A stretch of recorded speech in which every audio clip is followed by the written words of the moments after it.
Welcome to the Aesthetics Mastery Show. Don't use that one. He always puts the worst ones in.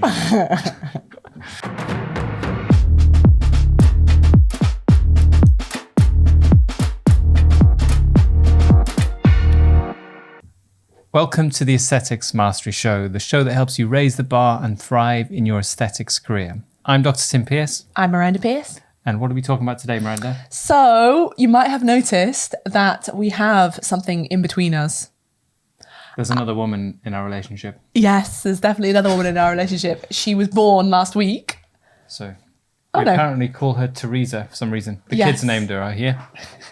And this is a sculpture that Tim produced last week, which we did for different reasons, but you learn an amazing amount on the road, particularly about aesthetics in aesthetics. So what do I mean by that? So I don't know if any of you have really broken it down. I have to do this as an educator, really break down what it is that we need to be very good at in aesthetics. And often it's anatomy and injection technique, and there's a lot of stuff around safety, which I'm really passionate about. I love learning and preventing complications in particular. And often the medical models means we start from that position. But ultimately, we only need to know all of that stuff so that we don't injure people. The real thing we're trying to do is make people more beautiful. And that's a different framework. And actually, the deeper thing, I believe, is the real thing we're doing is making people happier. So it's well-being ultimately. So the model of anatomy, then aesthetics, and then psychology is how I like to operate. We need to know the anatomy so that we can create beauty, so that we can make people happier. That's the sequence we need to master. There's not a huge amount on creating beauty. I see most injection techniques as isolated components of the face, like how do you rotate a lip and show more lip, and all these different techniques, but there's not a lot on understanding the whole beauty of the face and how it all works together. And nothing will teach you that better than trying to create a face from scratch and seeing if you can make a beautiful face. And it's not easy, and you won't enjoy it the first time because it's frustrating.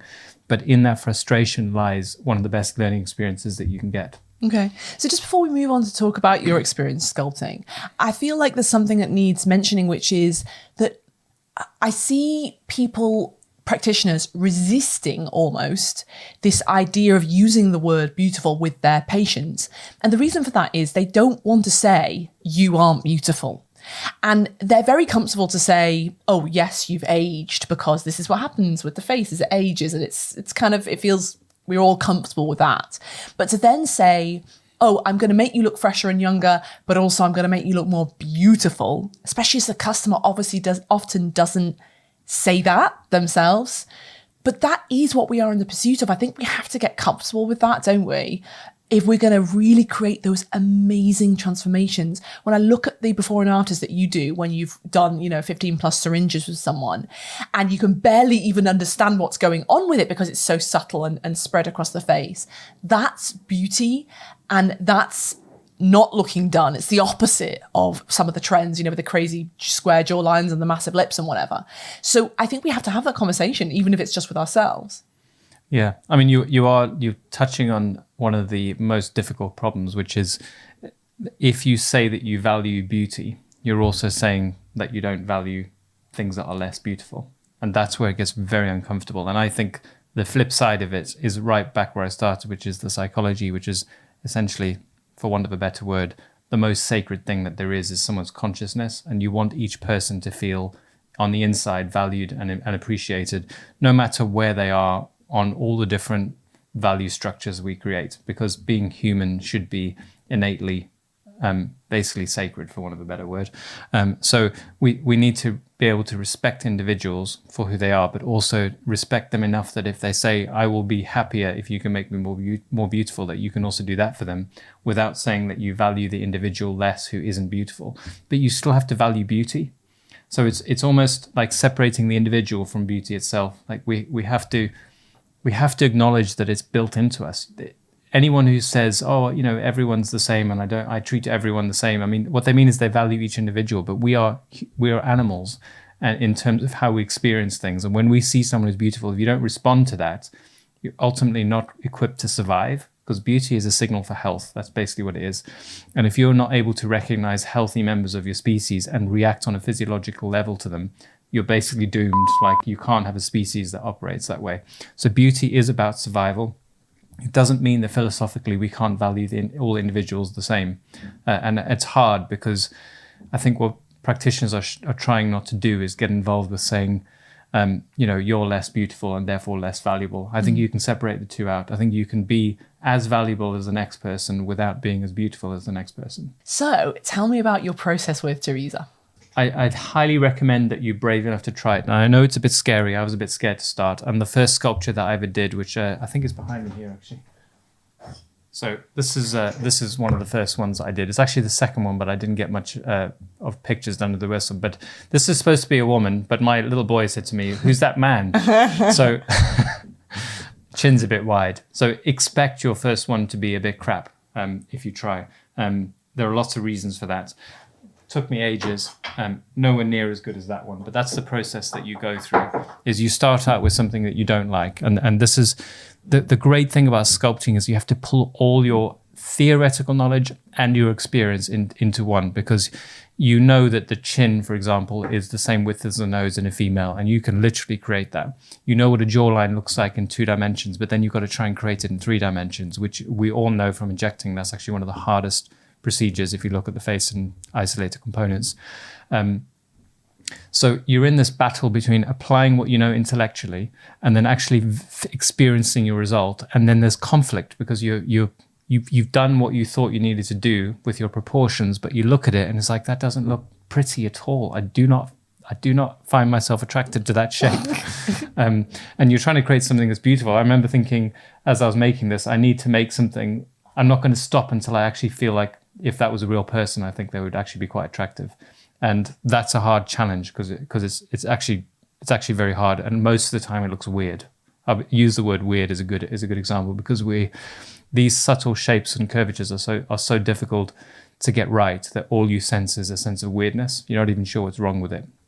Now, that frustration, you should not resent that frustration. I always say this when I'm training injectors, particularly people who are getting to the top end. The doctors who work for us are really great injectors. They're all artistic, but they also, just like me, feel frustrated at times. They're like, why is this? How can I not get it better? And I always say, value that frustration, because within that frustration is what you're basically saying when you're frustrated is, I know what beauty is. I just can't control this material to bring it out. And that's the same as we face with injecting. So what you need to do is embrace that and just stare at it. I found myself just staring at this, trying to think, what is it that's wrong? Looking at each part of the face, looking at the relationships between the face, looking at symmetry, and something will suddenly jump out at you and you'll go, oh, that's what it is. The lateral canthus is slightly lower than it should be for a female, which was one of my learning points. I know that intellectually. Not until I was staring at her face thinking, why is she not attractive for 15 minutes? And then I suddenly realized she needs to have the lateral canthus lifted. Then I do it. And then you see it, because then it's the combination of the battle, the frustration, and then the feeling you get. And you get this with patients too when you do a great job, which is you suddenly look at them and they actually make you feel differently. It's one thing getting rid of a wrinkle. It's a whole different thing looking at someone and basically getting a bit of a zing that they didn't give you when they first walked in. That's an amazing thing. And you can do that on people, but you can magnify your abilities to do that by going through the battle of trying to sculpt from scratch. So that's the first thing, is I'd like people to not be frustrated with when they're frustrated, because the frustration it's telling you that you know more than you're capable of at the moment. Like, when I say no, I mean in the deepest possible way. Like the software in your mind that's been there for millennia, that's running, it's more hardware actually, knows more than your conscious mind has yet grasped. But that's great, because it's there. The people I worry about are the people who can't even see what's wrong with it. So if you're putting out before and afters that are basically worse and you can't see it, those people are stuck. There's not a lot I can do for them. But if they're frustrated, I can help them. If it had been me and I had seen this on the YouTube show and I thought, oh, wow, Tim's done this sculpture, probably what I would think is, Tim's good at sculpting. Tim's an aesthetics master. Of course he's going to sculpt well. I'm rubbish. I wouldn't sculpt well. And I think actually when it comes to art, loads of us have this limiting belief that we're terrible at art. Like same with tech or money, or you could say I'm a tech phobe, or I'm terrible with maths, and that's one of the things that we say about art. So is it within us? And if it is, then does that mean we're scuppered? The key element is that you can tell when it's bad. Okay. The fact that you created it and it's bad is almost irrelevant. What matters most is that you can see it's bad. If you can see it's bad, there's hope. Okay. If you're looking at it and you think it's amazing and it's awful, then you're stuck. So what I'm saying is people need to appreciate that when they look at something that they've created and think, oh my God, I hope no one ever sees that. That means there's hope, because what I know what will happen, because I've been through this. I had with this sculpture moments of thinking, I don't want anyone to ever see this. This is embarrassing. And, I'm never going to be able to do it. When I was doing the eyes, I mean, they just looked like gremlins for ages. So, but in the process of battling it, like if you commit to delving into what's wrong with it and trying again, that's what learning's all about. Yeah. I know how long that's 4 years old, that is. Really? Gosh. So I was showing Jasper this, and Jasper said, who's that man? It's not meant to be a man, it's meant to be a woman. But, and you can see she has a flat face, a right angle on her nose, a broad chin. So it actually does look more like a man, but it was supposed to be a woman. But there's all sorts of things that are clearly not right about that. I mean, it's okay, because I was happy enough to put it on a stick and keep it. But she's nowhere near as good as this one. And that's iteration. There was another one in between. So this was the next one. And this one is better. Obviously, it's got no ears, but also alien looking. Like even if you stick hair on it, it's still a bit alien looking. Look how strong the chin is, a bit too strong. Nose is disproportionately small. So there are things that I don't like about it, but it was a good step in the right direction. That would be the key thing, is to acknowledge that you're frustrated and then make it better. And look out for the moments of epiphany, because that's what happens is you're staring at it, you hate it, you don't know what is wrong with it, you try something and suddenly it looks better. And sometimes you're not even, and that's the moment where your subconscious and your conscious are connecting. You're suddenly saying, I know what beauty is, I'm not creating it, and then it moves there, and then you discover that slight curvature at this point, or a slight change in the angle of the lateral canthus, which is one of the points I had going on with her, makes it suddenly better. And I'm not completely happy with her either, but there's that great saying, which is great art is never finished, it's abandoned. So I've had to abandon her. I'll try again and do something different and try and make it slightly better. There are things I would do differently how I was to do it again. But I made good progress. So how did you do it? So what I discovered as I was doing this is that artists, because I've done some online courses with it, a lot of artists, I was really thrilled to find out, actually start by sculpting the anatomy first. So they create a skull, which is what I did.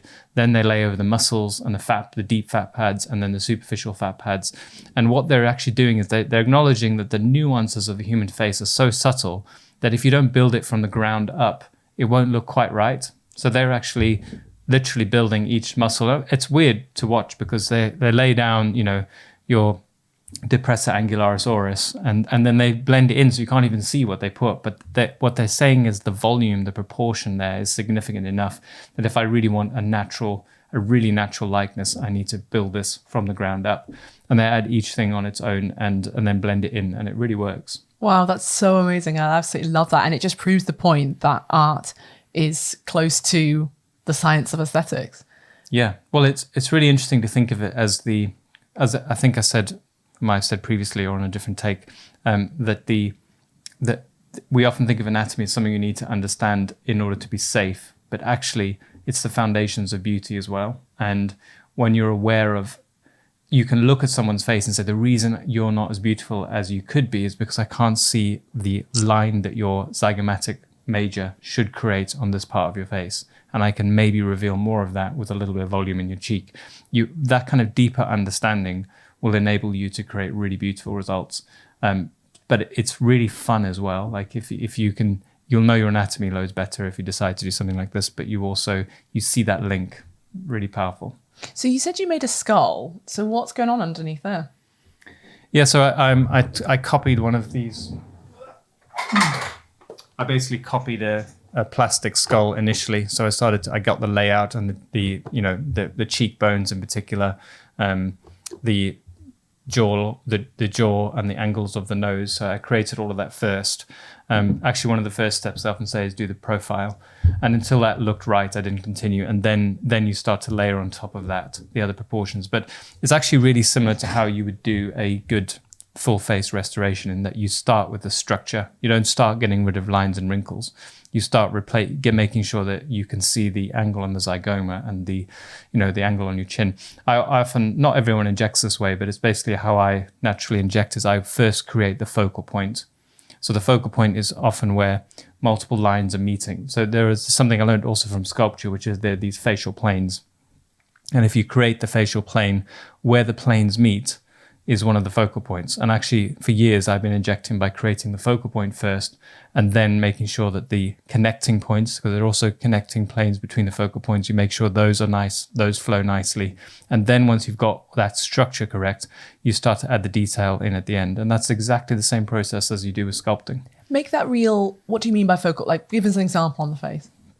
So focal points, you've got the brow ridge here. So there's the frontal surface, the temple surface, and then the orbital surface, and they meet at one particular point. That's a really important point of beauty, underspoken about actually. This point above your eye. You've got the same thing going on with your cheek, the angle on the zygoma. Oh, a little scratch on her. Angle on her zygoma, and then tapering off. You've got the connecting line. Similar with the chin. So chin's another focal point. There's 2 focal points on the chin, and lips obviously got multiple little focal points in them, but it's the same principle. Nose as well has got a focal point. Tip of your nose, you've got the spine of your nose. These are the bits that your brain recognizes as a human face. Like if those focal points aren't in the right place, then it doesn't know what your face is, essentially. If you think about your brain as a pattern recognizing piece of machinery, like that's what it does. It recognizes patterns. And it's why if there's ever a shadow or a cloud, we often see faces in clouds.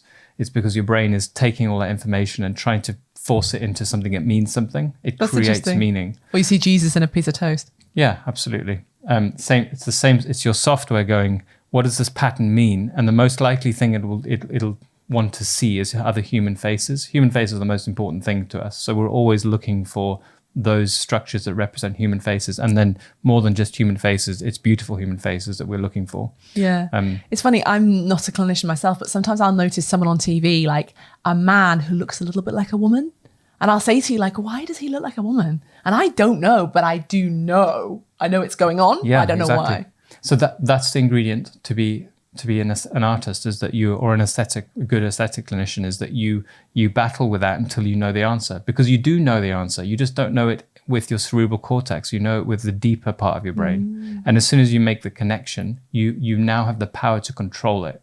And this is what we're always in the battle to achieve, which is the aesthetic clinician needs to know how to control aesthetics. And to control aesthetics, you need to have conscious control of what it is that beauty is. If you're trying to make someone beautiful, but you're just injecting where the point is that you learnt on the diagram, that's a very different thing to actually feeling it in your bones and then making it conscious. That connection between what you know deep down and the actual beautiful result that you can control is where the magic happens. I love that, because I think that answers my question definitively, which is I have a label for myself as being bad at art, therefore I'm always going to, be held back in aesthetics. But I think you're saying, no, unless you literally have some weird blind spots to what's rubbish. Like if I smashed her face in and then thought that was okay, then I would probably be doomed. But actually, if I think that one you showed us before is a little bit funky, then that's good. And I can build on that and learn.